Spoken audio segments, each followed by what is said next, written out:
Hey there, I'm Tony DeCopel. This is The Uplift. We've got a great show for you, a great cast of characters as well. Among them, these, a family that took a leap and moved to a remote island.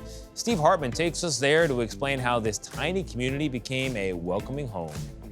Also, the first woman to umpire a regular season Major League Baseball game.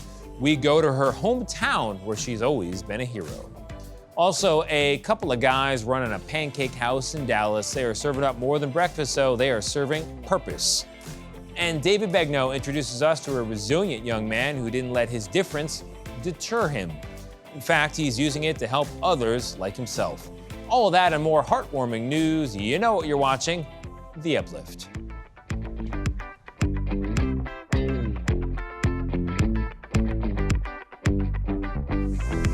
Welcome to The Uplift, the show that lifts you up for at least the next 30 minutes. We begin with Steve Hartman, who usually takes us on the road, but today takes us to the middle of nowhere.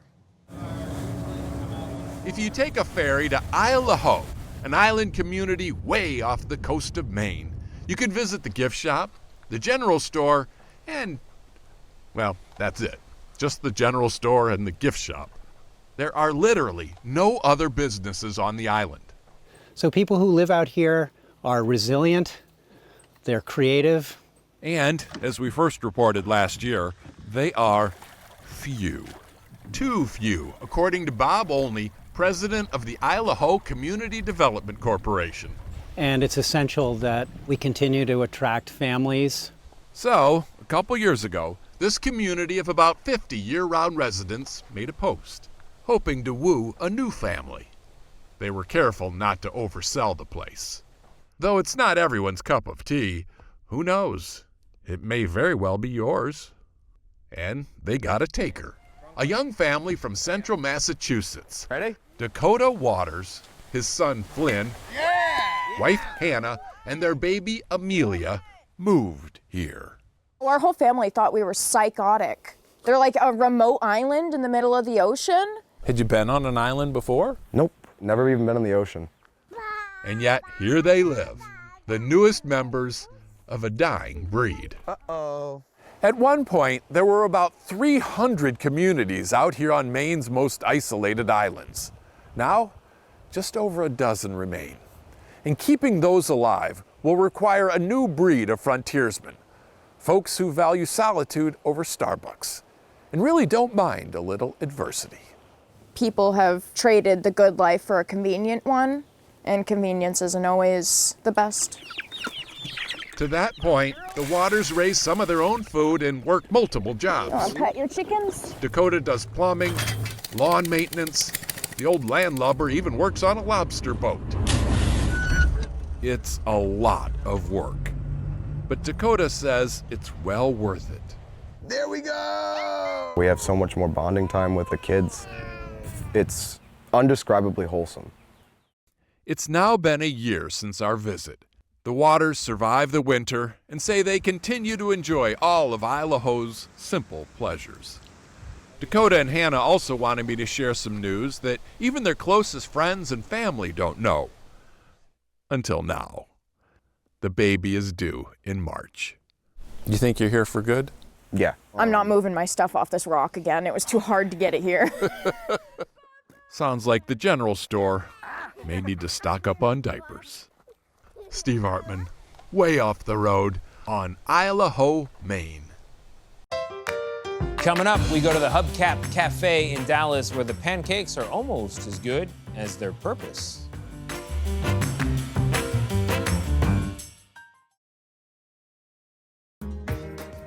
Our next stop is a breakfast joint in Dallas that is serving up pancakes with a purpose. Here's Bo Evans from CBS News, Texas. My favorite thing to make is the pancake. Well, we have the best pancakes in Dallas. The size of an actual hubcap. That'll run you $2, including tax. You'll be hard-pressed to find a better deal in Dallas than the Hubcap Cafe. CJ Morgan runs the kitchen. Come in, you and your friend only have $1 each. Both of you are going to eat and be full, by the time you leave with one pancake. They're well known for big portions for not too much cash. Good food, and the portions, you can feed 2 people off any one plate on the menu. But the small cafe is probably better known for changing lives. Lives like CJ's. Cooking has always been my passion. I always wanted to be a chef. I just never saw myself actually working in a kitchen with the choices that I made in life. My day-to-day life before I was incarcerated was, homeless, gambling, stealing, doing anything I could do to get money to survive, to find my next fix. CJ was doing drugs every day and stealing to pay for it until he was arrested. I was facing 10 years. But a deal with the drug court allowed him to avoid some of the most severe consequences if he got clean. That's when he found the Dallas 24 Club. We provide transitional living, support services, and essential life skills for homeless alcoholics and addicts. Some of the essential life skills the rehab facility provides is a job training program through their in-house restaurant, the Hubcap Cafe. You hear a lot of people say, you'll get your life back. I never had the life that I have now. It's beyond anything that I could have ever imagined. Just a few years out of prison, he's sober and married with kids. I'm so grateful for the Dallas 24-Hour Club for giving me the opportunity to become who I was always destined to be. In Dallas, Bo Evans, CBS News, Texas. It's been a hot summer here in most of the U.S., and that can create a problem for kids and parents as well. How do you play outside and do it safely? A school in Los Angeles found a way to turn a heat desert into a cool oasis for families. Here's Elise Preston. For Dad Saul Maldonado, planting with his 7-year-old son Nicholas isn't just a hobby. The family is putting down roots in their Los Angeles community while transforming the playground at Nicholas's school. Kids stay indoors. They want to be on the tablet, they want to be on the phone because there's nowhere safe for them to be outside and play. Outdoor play isn't always easy to come by. An estimated 28 million kids in the U.S. don't have easy access to parks or green spaces. Adriana Abish runs Nicholas's school, Camino Nuevo Charter Academy. So many of your students, this is their only access that they may have to a green space. Yes. So if you look around our community outside of these walls, what we have is really a concrete jungle. Until recently, the school had an asphalt playground. Blacktops absorb and trap heat and can reach up to 145 degrees. Abish says it drained the students. Before, it was definitely a disconnection between themselves and their other peers, being tired, being extremely overheated. The school partnered with Trust for Public Land to rebuild and upkeep a new outdoor space. Nola Eaglin-Talmadge shows us how this new grass and greenery helps take the playground from scalding 127 degrees on just a nice 80-degree day to safe. That's a 40-degree drop. Yes, providing shaded spaces for children to play is a critical health need. Beyond the heat, those trees are actually cleaning the air for the children that breathe it.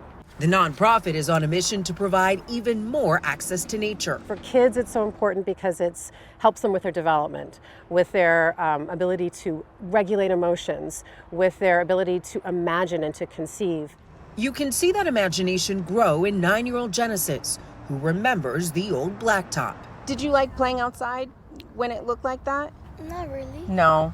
What about now? It's more natural. It's more fun because there's grass, you can play. 10 years from now, where would you like this community to be? I want my community to be clean. I want the community to be safe. I want to see families with their kids at the park playing and riding a bike. A father's vision bringing new life to his community, one seed at a time. Elise Preston, CBS News, Los Angeles.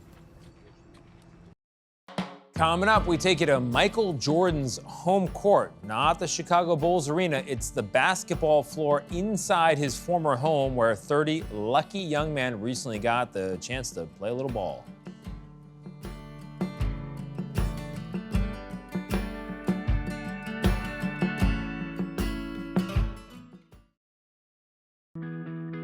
"30 young basketball players recently got the chance to play in a sacred space, Michael Jordan's home court.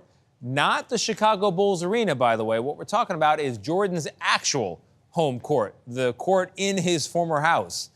Marisa Sulek from CBS News Chicago has more. for these middle and high school boys from the Chicago area like Aiden Prince. They are about to go beyond the gates at the former home of the GOAT. I'm stepping on the same concrete that Michael Jeffrey Jordan stepped on. Not just outside the mansion.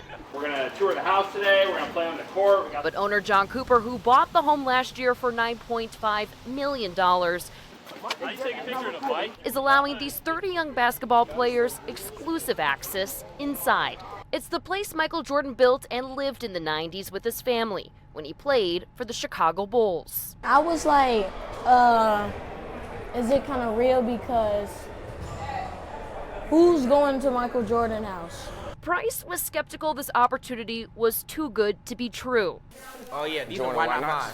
They were gifted a free pair of Jordans and got to play on the court of dreams Jordan practiced on himself. This is what this facility probably should have been made to be. I think it's a basketball history museum. And even when we pulled up to the gate and I saw the 23, I just fell out. I still couldn't believe. Claudia Martin is founder of the nonprofit Shy Cook Officers in Motion. It connects law enforcement and kids to show them violence is not the answer. Some officers got the special access too. What if we could go to Michael Jordan's house? And I started talking with the owner. Not only did the boys get to play here on MJ's court, but they got a rare exclusive tour of his entire mansion. Inside, the boys got to see Jordan's infinity pool, hair salon, gym, movie theater, trophy room. The list goes on for this 9-bed, 20-bath home. If he asks me to spend the night here, I will. I'll live here. This makes me want to work harder so I can live like this, and so I'll be able to provide for my future family. It's all to instill in these players the power of dreaming big and believe in their potential to see how great the good life can be. In Highland Park, Marissa Sulek, CBS News, Chicago. Jen Powell recently made history as the first woman to umpire a Major League Baseball regular season game. Christy Kalishian from CBS News New York went to Powell's hometown, where people always knew she was destined for greatness. The inside cover of Heidi Castle's class of 1995 West Milford High School yearbook was overtaken by a heartfelt message from her friend from art class, Jen Powell. She has an awesome verse under her picture, which is very appropriate, knowing now what we know. It's a Bible verse saying she'll work hard until the day she finally becomes who Christ wants her to be. Now she's known as a woman who's made history, as the first female to umpire a Major League Baseball regular season game. Say some more history. Jen will be behind the plate calling the balls and strikes. That was celebrated at her former high school's watch party for Sunday's game.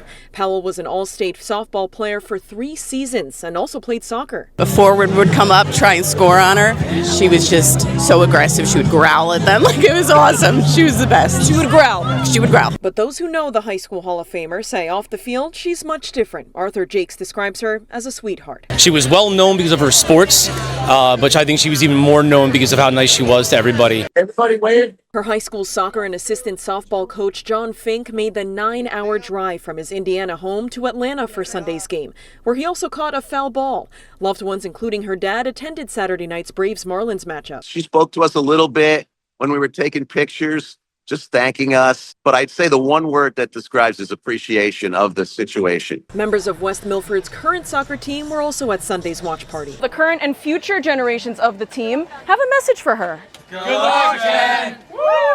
She achieves her dream, so I want my girls to achieve their dreams and just go for it. It could be anyone in this entire school, and she made her dreams come true. She's just like paved the way for like all women. That could be us one day. Once a Highlander, always a Highlander. Go Jen! In West Milford, Christy Kalishian, CBS News, New York. Coming up, meet the recent college grad who found a job at an organization that helps children with limb differences. He can really relate to that mission.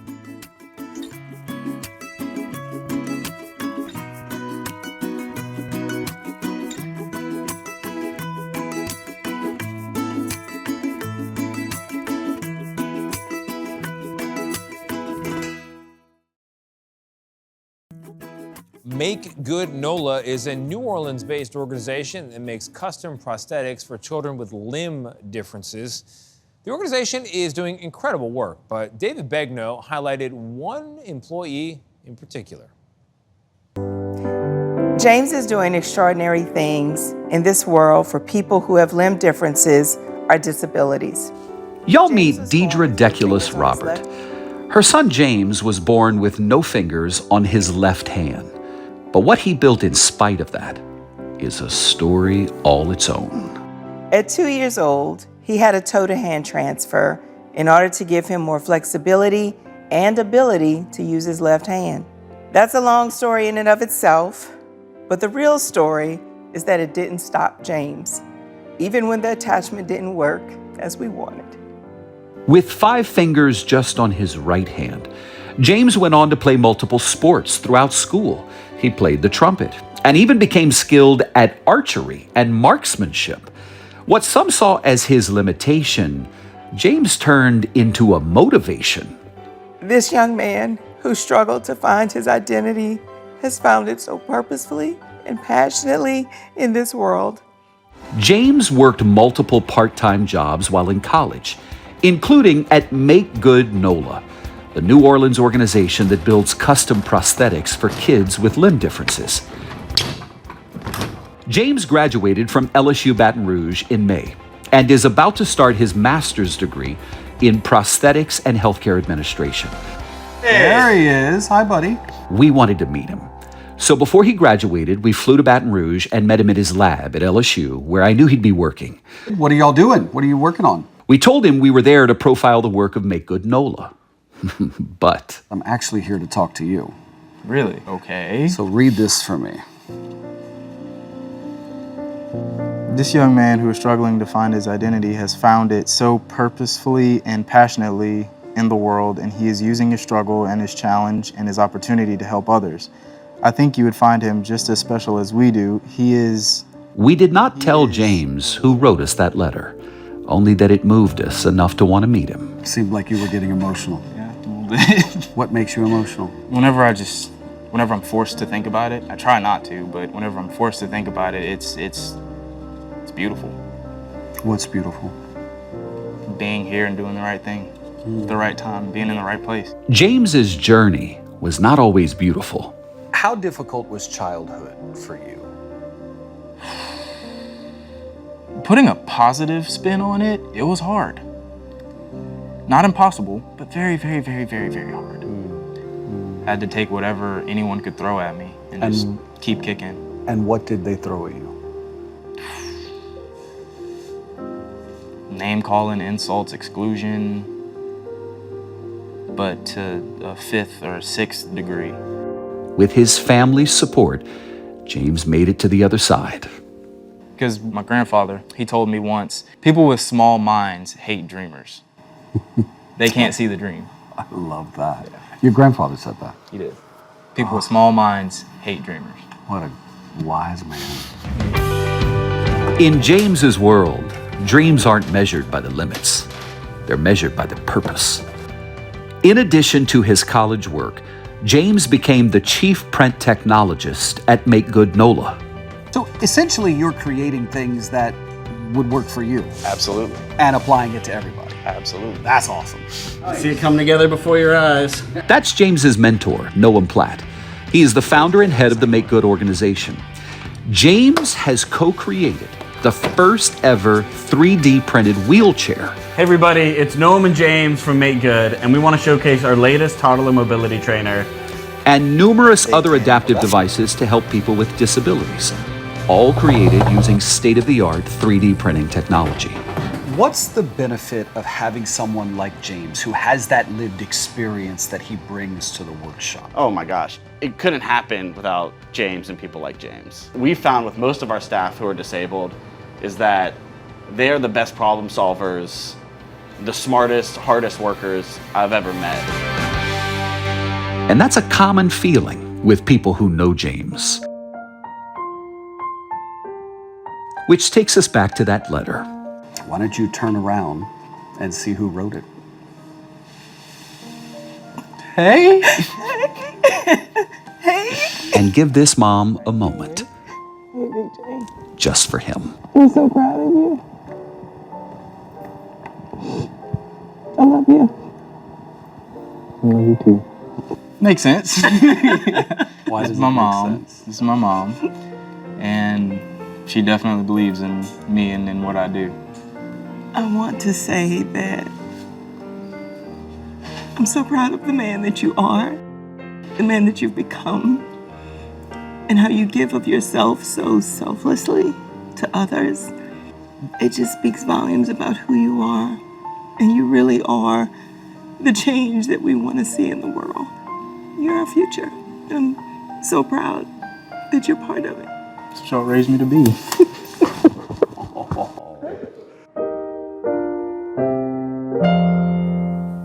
That's our show. I hope it brightened your day. I hope it lifted you up. If for some reason it didn't, go ahead and press play again. I'm gonna go find some good news. Reruns still free. Still free. Gonna get that good news.